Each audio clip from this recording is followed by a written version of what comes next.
This podcast is brought to you by India Knowledge at Wharton. Please visit knowledge.wharton.upenn.edu/India for more information. India Imagine was the theme of the 2008 Wharton India Economic Forum that was held in Philadelphia recently. The day-long event attracted several leaders including APJ Abdul Kalam, former President of India, as well as CEOs of Indian companies, nonprofit groups, consulting, and private equity firms. India Knowledge at Wharton brings you one-on-one conversations with these leaders. Today we are honored to have the former President of India, President APJ Abdul Kalam, to speak with us. President Kalam, thank you so much for joining us today. I am happy to be with Wharton, yes. Since our publication is called Knowledge at Wharton, I wonder if you could tell us something about knowledge. Well, I designed a four-line poem-like thing called creativity. I would have made at least million children to repeat it, okay? Million children repeat, I will say, and they will repeat it. So I am going to say a few words about creativity. Learning gives creativity. Creativity leads to thinking. Thinking provides knowledge. Knowledge makes you great.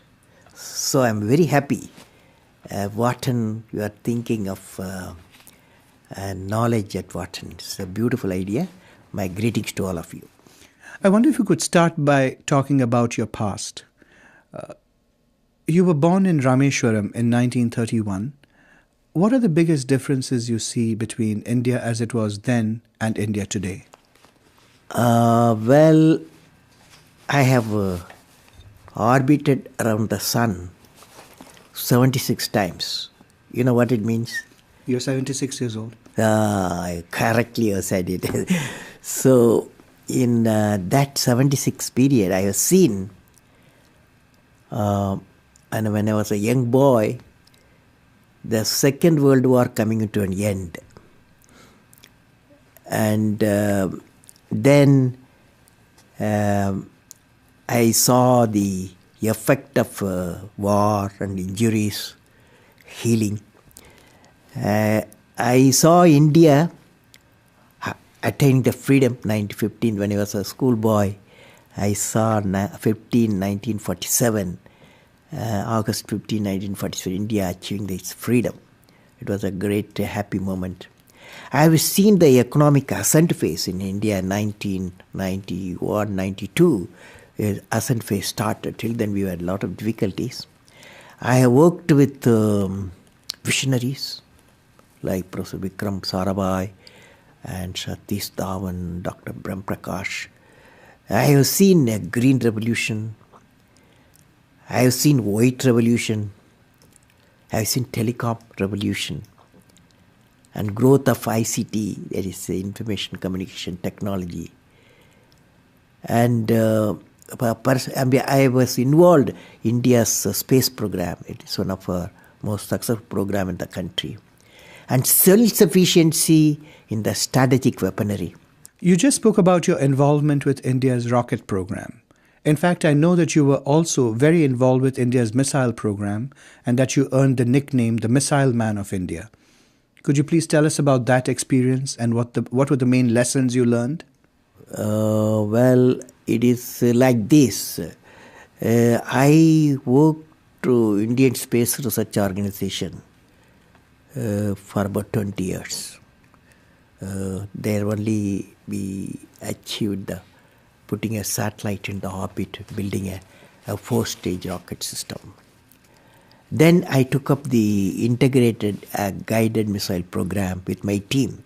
I means the team. And youthful teams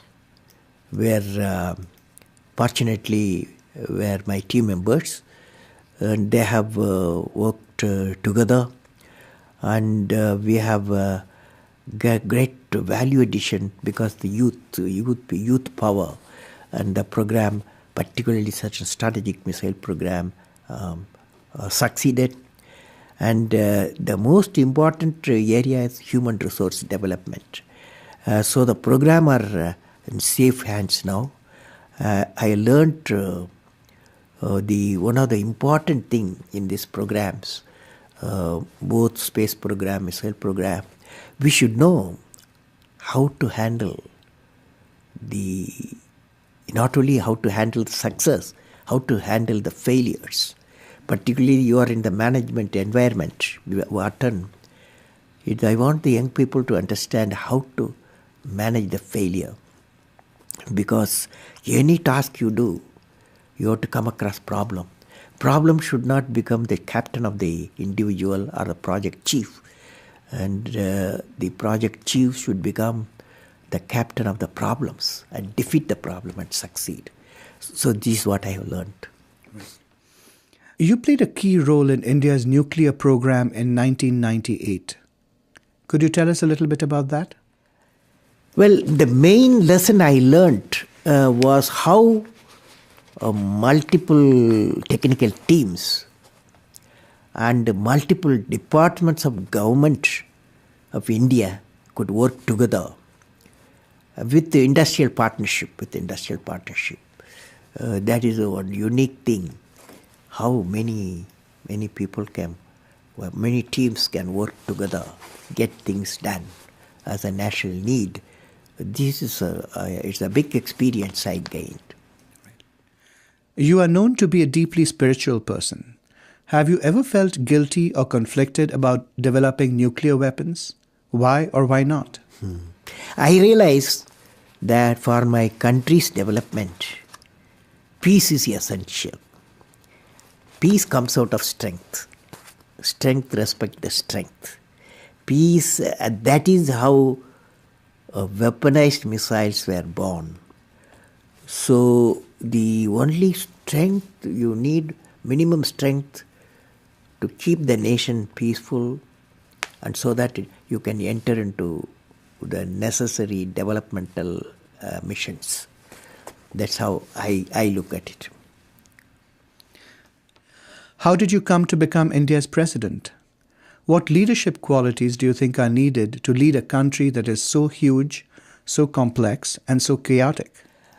Well, I won't say chaotic. The type of order comes out of disorder, okay? This is what's happening now.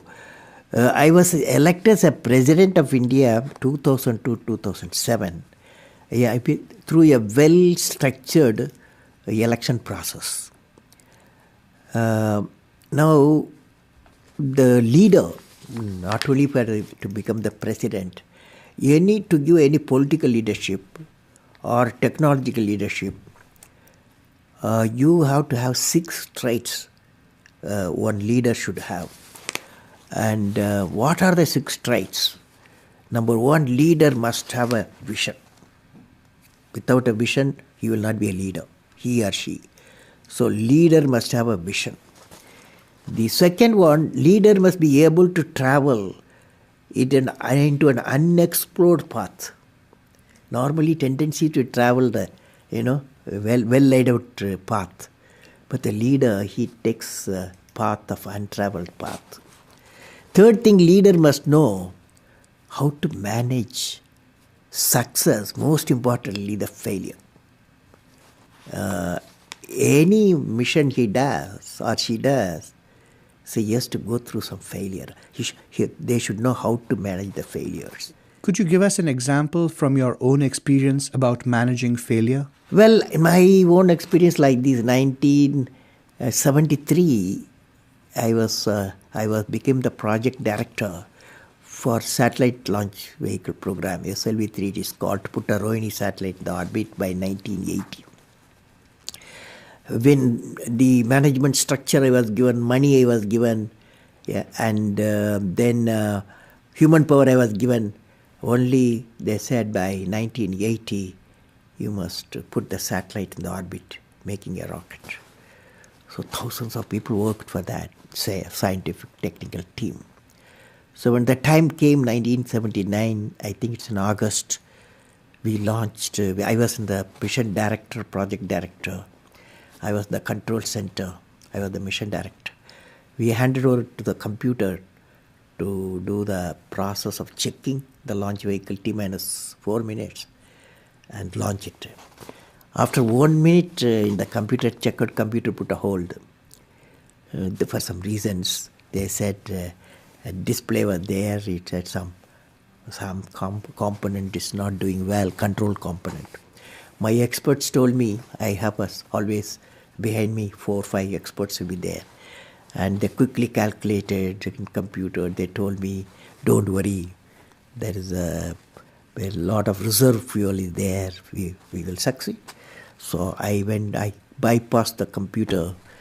I went on manual, launched the rocket system. Okay, and it's a 4-stage rocket system. First stage worked beautifully.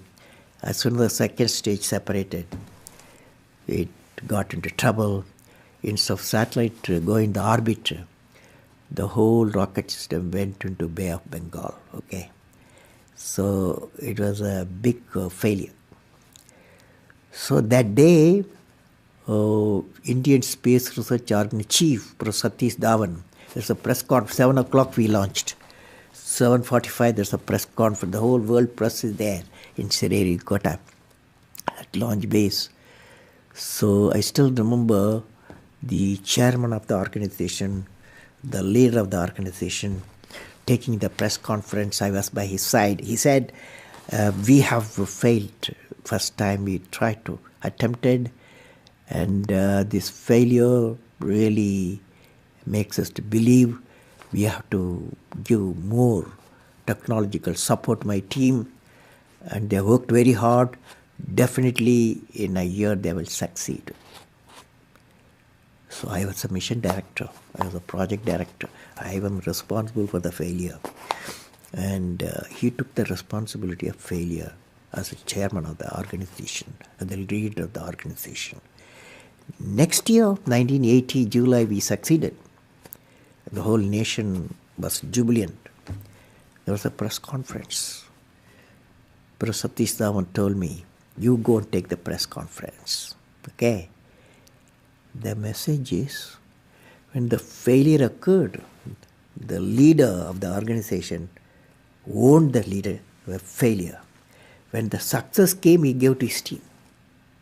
That the best management principle I have not learned previously. Any books have not taught me. I learned from that experience. Okay? That's a beautiful story. Thank you very much for sharing that. Next one, 4th point, leader must have a courage to take decision. That's our problem today throughout the world. Leader must have a courage to take decision. 5th one, leader should have a nobility in management. I mean, nobility in management, a big question mark. So I believe leader should have a nobility in management. Every action of the leader should be transparent. You know what I mean? Leader should work with integrity and succeed with integrity. Leader should work with integrity and succeed with integrity. And I believe president, since you asked the question, has to be continuously in touch with the people. Rashtrapati Bhavan, where I was there, became a People's Bhavan. Instead of Rashtrapati Bhavan, it becomes People's Bhavan. And also I travel into the whole state, cutting across hill, deserts and sea. I was in touch with millions and millions of people. You had a vision for India in 2020. It was that gradually the differences between the countryside and the cities would disappear.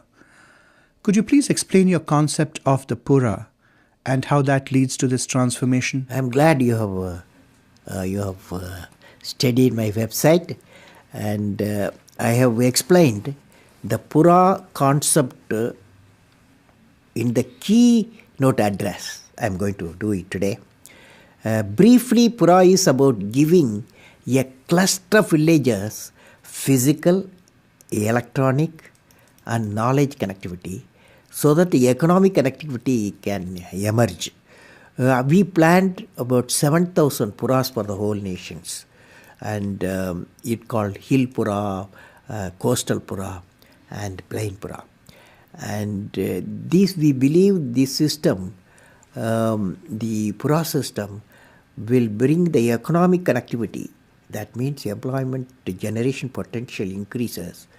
And I believe through Pura we are saying, and employment generation capacity, empowering the people for employment is indeed very vital in the rural environment so that prosperity will emerge.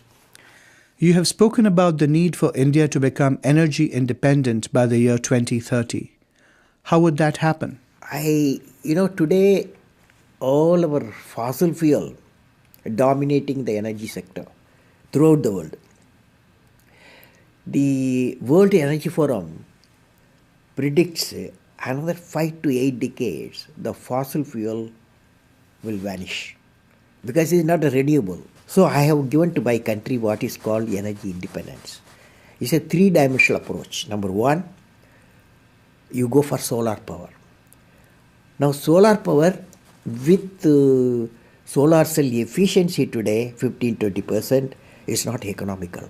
So I have suggested we should go for a CNT, carbon nanotube composite combination. That efficiency will go up, the solar cell efficiency will go up in the CNT background to 45 to 55%. Many of the research institutions are busy. In 3 to 5 years' time is going to come. So first is solar power source. Second is in nuclear power. Since we have got a abundant thorium-based nuclear reactors, definitely is one of the clean solution for the second area. Third area, the biofuel.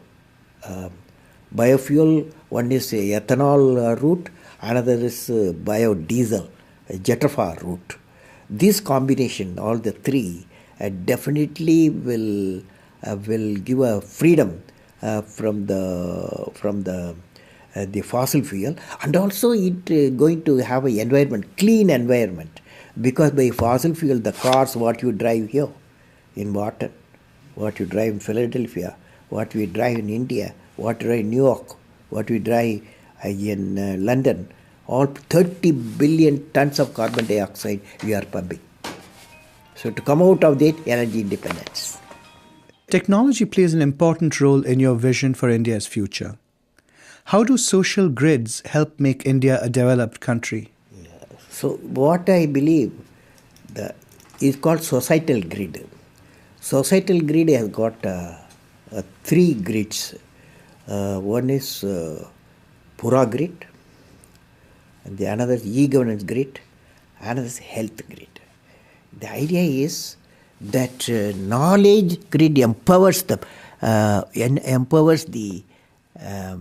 village citizens with skill and knowledge. Health grid brings the super specialty health care available in the city to the doorstep of the rural citizens. E-governance grid, another grid is called e-governance grid, brings transparent governance. Is very important, but transparent governance to the citizen. And also all these four grids, the economic, it will lead to economic growth and societal transformation, because communication in all areas are available. During your years as India's president, what was the biggest leadership challenge you faced, and how did you overcome it? Well, first time I had to return what is called Office of Profit Bill to the Parliament.